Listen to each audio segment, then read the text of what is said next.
Edward Kane had built an empire brick by brick, dollar by dollar, until his name alone could bend the rules of the world. But all the money in his cavernous mansion couldn't fix the one thing that mattered: his little girl's legs. 6-year-old Amelia Kane was a porcelain doll in a velvet cage. Born with a rare condition that doctors described in cold, clinical tones, she had never taken a single step. Her days were spent in a room that looked more like a storybook than reality: tall arched windows, white lace curtains, shelves lined with every toy a child could dream of. But the sparkle in her hazel eyes dimmed a little more each day. She didn't laugh anymore. She didn't even ask when her father would be home. Edward wasn't cruel. He told himself he was busy providing. Every hour at the office was, in his mind, a sacrifice for her future.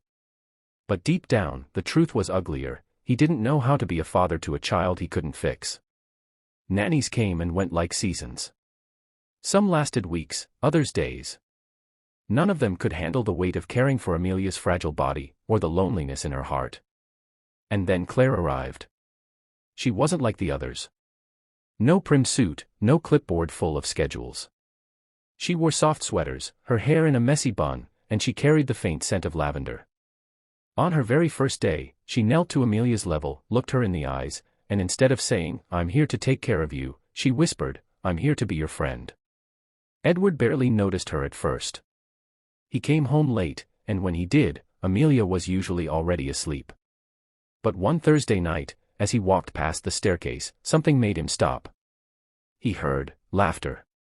Not the polite giggles of a child being entertained, but the pure, unguarded laugh of a little girl who'd forgotten her pain for a moment. Edward froze.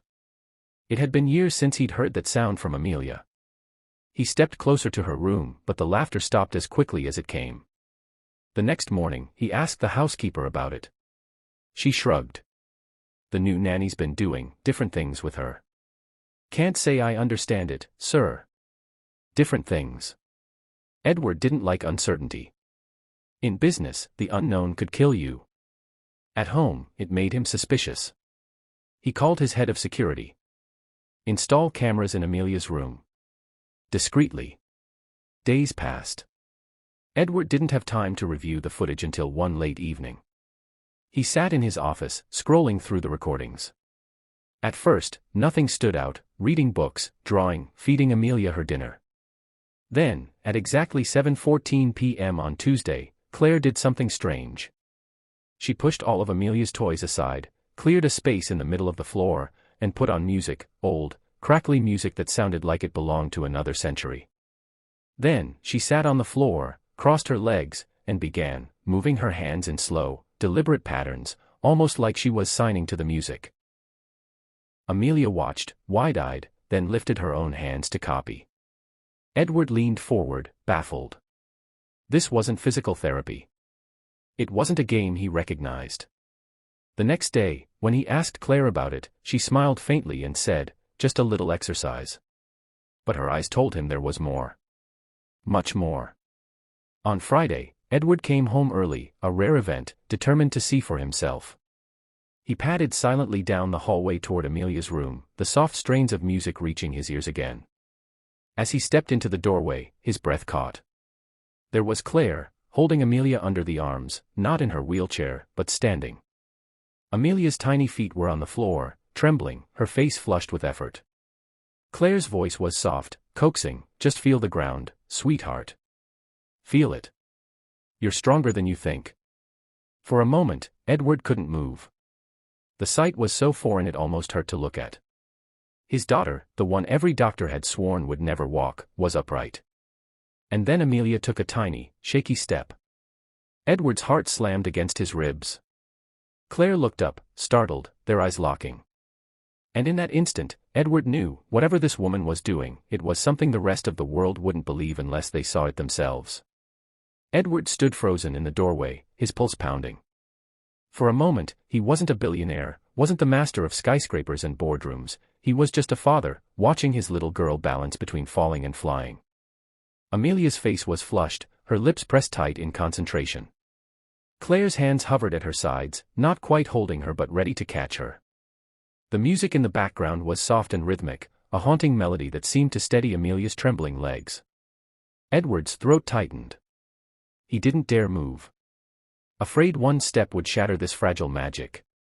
Then Amelia looked up and saw him. Her eyes widened, and for a heartbeat she wobbled, almost losing her balance. Claire steadied her instantly. "It's okay," she whispered, "just one more step for me." And Amelia did. Edward felt the air leave his lungs. Claire helped her ease back into the wheelchair, pulling a blanket over her lap. Amelia was grinning, not the polite smile she wore for guests or doctors, but a grin so bright it made her look like a different child. "Daddy, she stopped, as if unsure she should tell him. Edward crouched to meet her eyes. "You what, sweetheart?" She glanced at Claire, who nodded encouragingly. I stood up. All by myself." Edward swallowed hard. "I saw." Claire's expression was calm, but there was something in her eyes, pride, yes, but also a secret. That night, Edward asked Claire to meet him in his study. She came after putting Amelia to bed, her sweater sleeves pushed up, a faint smudge of flour on her arm from baking cookies with the little girl. "I want the truth," Edward said, his voice low. "What exactly are you doing with my daughter?"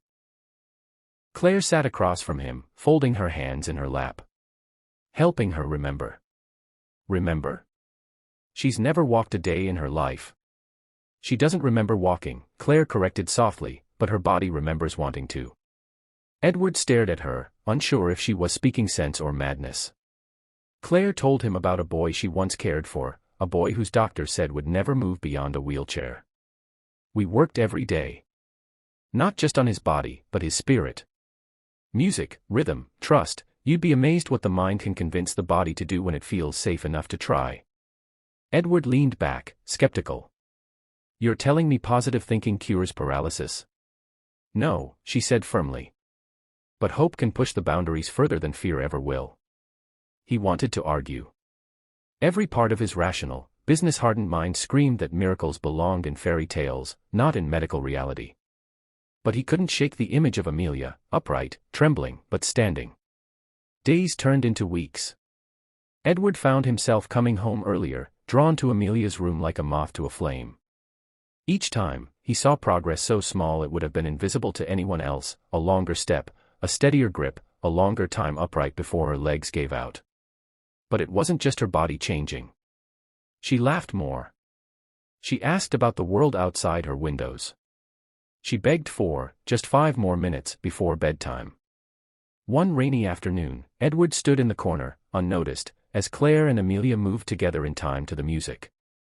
Amelia's feet were bare, pressing against the soft carpet, her fingers gripping Claire's gently. Then, in a moment so quiet it almost slipped past him, Amelia let go. She took 2 steps. Alone. Edward's vision blurred. He had closed million-dollar deals without blinking. He had faced lawsuits, market crashes, ruthless competitors.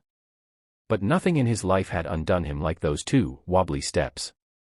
When Amelia finally noticed him, she ran, or as close to running as her tiny legs could manage, into his arms.